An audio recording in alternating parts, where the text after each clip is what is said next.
ഓരോ മുഹൂർത്തങ്ങൾക്കും അതിൻ്റെതായ സന്തോഷങ്ങളുണ്ട്. അതിൽ ചിലത് ഒരിക്കലും മറക്കാൻ പറ്റാത്തതും. Azad gold and diamonds, Thazhepalam, Tirur. നിയമസഭാ തിരഞ്ഞെടുപ്പ് വിജയാഘോഷ പരിപാടികളിൽ പടക്ക ഉപയോഗം വിലക്കി പോലീസ്. വോട്ടെണ്ണലിനോടനുബന്ധിച്ച് വിളിച്ചു ചേർത്ത തിരൂർ, താനൂർ, തവനൂർ നിയോജക മണ്ഡലങ്ങളിലെ വിവിധ രാഷ്ട്രീയ പാർട്ടികളുടെ യോഗത്തിലാണ് പോലീസ് നിലപാട് വ്യക്തമാക്കിയത്. നിയമസഭാ മണ്ഡലത്തിൽ ജയിക്കുന്ന സ്ഥാനാർത്ഥിയുടെ വിജയാഘോഷം ആദ്യ ദിനത്തിലും സംസ്ഥാന തലത്തിൽ വിജയിക്കുന്നവർ അടുത്ത ദിവസവും പ്രകടനം നടത്താമെന്ന് യോഗം തീരുമാനിച്ചു. പ്രകടനം നടക്കുന്ന സമയത്ത് റോഡിൽ പടക്കങ്ങൾ, ഗുണ്ടുകൾ തുടങ്ങിയ സ്ഫോടക വസ്തുക്കൾ പൊട്ടിക്കരുത്. രാത്രി 10 മണിവരെ മാത്രമേ പ്രകടനം അനുവദിക്കുകയുള്ളൂ.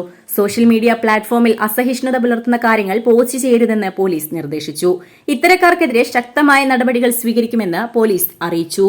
2-ാം തീയതിക്കുള്ളിൽ എല്ലാ രാഷ്ട്രീയ പാർട്ടികളും സ്ഥാനാർത്ഥി തിരഞ്ഞെടുപ്പുമായി ബന്ധപ്പെട്ട് റോഡരികിലും മറ്റും സ്ഥാപിച്ച ബാനറുകൾ, പോസ്റ്ററുകൾ എന്നിവ നീക്കം ചെയ്യണമെന്നും പ്രകടനങ്ങൾ നടത്തുമ്പോൾ കാൽനട യാത്രക്കാർക്കും വാഹനങ്ങൾക്കും ആവശ്യമായ സൌകര്യങ്ങൾ ഒരുക്കണമെന്നും പോലീസ് ആവശ്യപ്പെട്ടു. Tirur police station SHO Anilkumar Meppally കാര്യങ്ങൾ വിശദീകരിച്ചു. വിവിധ രാഷ്ട്രീയ പാർട്ടി നേതാക്കളായ പി ഷാജി, കൂട്ടായി ബഷീർ, CMT ബാവ, സെയ്താലിക്കുട്ടി, ഗോപാലകൃഷ്ണൻ, NT വാസു തുടങ്ങിയവർ സംസാരിച്ചു. Editor live, Tirur.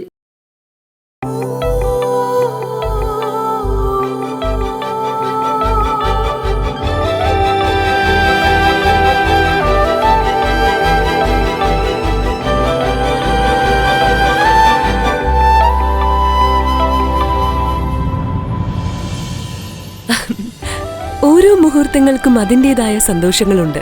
അതിൽ ചിലത് ഒരിക്കലും മറക്കാൻ പറ്റാത്തതും. Azad gold and diamonds, Thazhepalam, Tirur.